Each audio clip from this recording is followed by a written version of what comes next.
Halo, selamat siang guys. Perkenalkan, nama saya Roli Martin Randra, dosen STK IPPGRI Papua, program studi pendidikan biologi. Kali ini guys, saya mencoba untuk menyampaikan beberapa hal terkait dengan tugas mahasiswa yang saya berikan dari mata kuliah statistik. Yang pertama, mahasiswa dibebankan presentasinya dengan menggunakan media pembelajaran berbasis digital. Lebih khususnya khusus untuk setiap pokok-pokok bahasan pada materi statistik pendidikan. Saya akan mencoba menyampaikan beberapa hal terkait dengan deskripsi mata kuliah statistik pendidikan. Jadi tentu bahwa di dalam perkuliahan ini konsep yang paling utama yang harus diketahui oleh mahasiswa adalah memberikan perbandingan antara statistik dan statistika. Selain itu juga mahasiswa harus dituntut untuk mengetahui tentang bagaimana caranya menyajikan data dalam bentuk diagram dan tabel. Ukuran pemusatan, ukuran letak, ukuran penyebaran, skor baku. Kemudian koefisien variasi serta bentuk distribusi frekuensi dan beberapa pengujian yang lain, salah satunya uji T, uji homogenitas dan uji linearitas. Pada kesempatan kali ini saya memberikan kepercayaan buat adik-adik mahasiswa untuk mencoba untuk mempresentasikan hasil presentasinya melalui akun YouTube.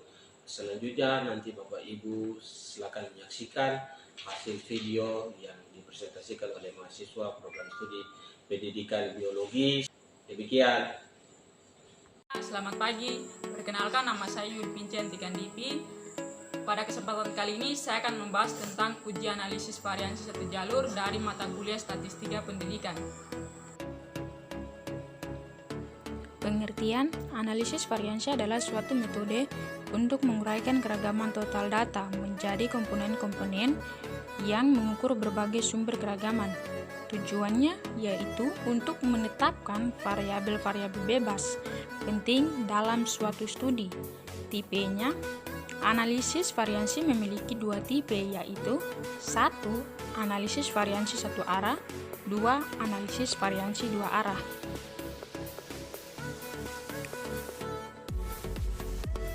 Kelebihan dan kekurangan analisis variansi.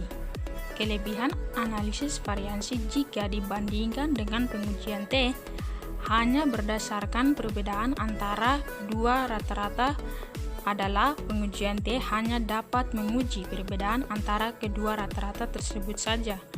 Sedangkan kekurangannya yaitu apabila terdapat perbedaan antar kelompok yang dianalisis, perbedaan tidak diketahui apakah antar A dan B, B dan C, A dan C, dan seterusnya.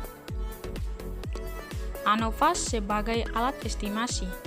Untuk melakukan estimasi adalah menentukan perkiraan apakah nilai-nilai varian yang terdapat pada kelompok-kelompok sampel yang memiliki nilai yang sama dengan yang terdapat pada populasi. Misalkan skor-skor ujian statistik pada kedua kelompok mahasiswa tersebut dimasukkan dan diolah dalam bentuk tabel 6.1. Untuk menghitung F estimasinya kita menggunakan tabel. Dan sudah kita bagi dalam dua kelompok, yaitu kelompok laki-laki dan kelompok perempuan. Nilai-nilainya juga sudah kita masukkan. X1 dari kelompok laki-laki 39, 45, 49, 63 dan seterusnya. Dan X2 dari kelompok perempuan 24, 28, 31, 37 dan seterusnya.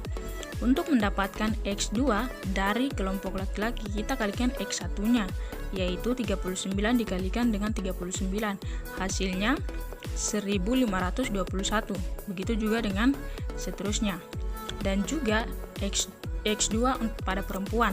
Untuk mendapatkan X2 pada kelompok perempuan kita kalikan X1-nya, nilai X1-nya kita kalikan, yaitu 24 dikalikan dengan 24, hasilnya 576.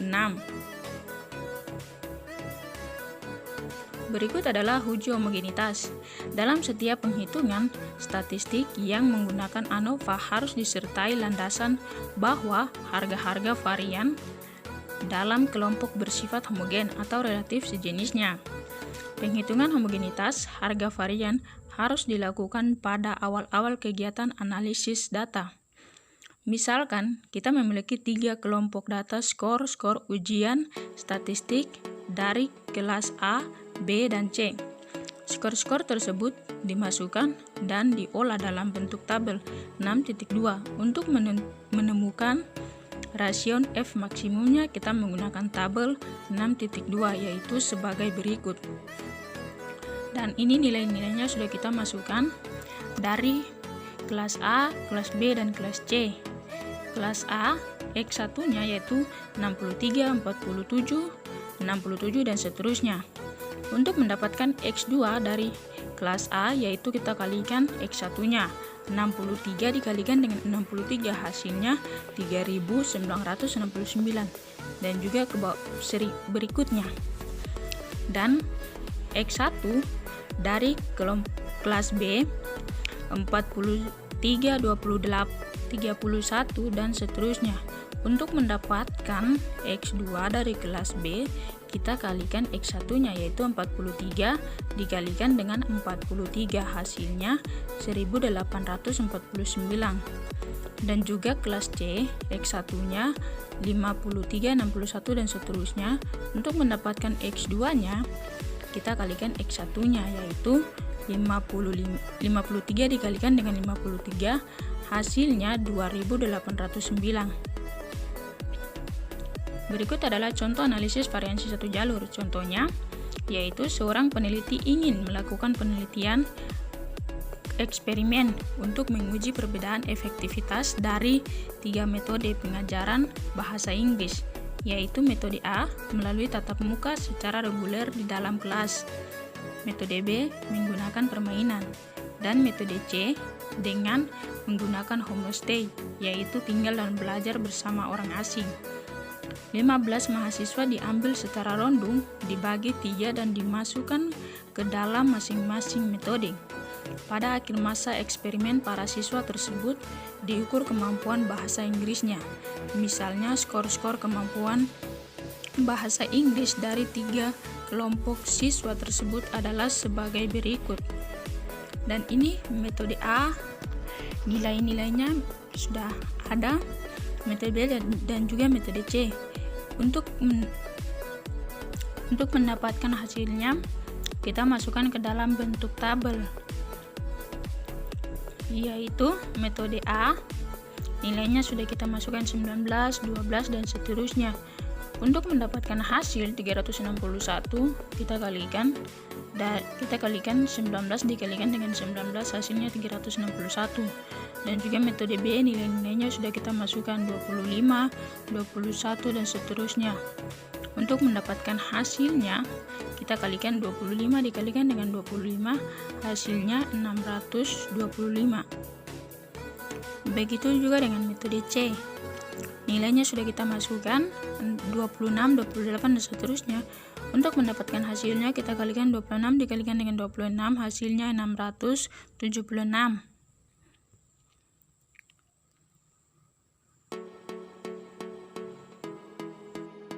Dari pembahasan tadi, terima kasih dan sampai jumpa di materi yang berikutnya.